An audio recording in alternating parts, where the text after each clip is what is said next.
next will be Francisco. Francisco, can you read the lupang hinirang? Yes, teacher. Okay, please start.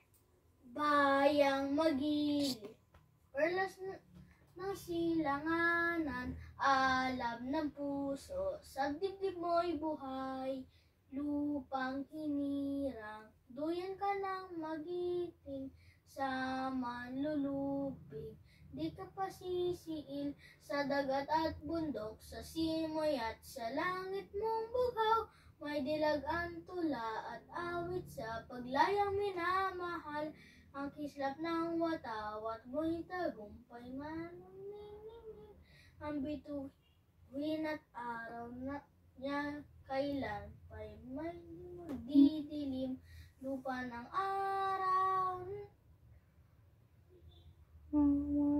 Happy pagsinta.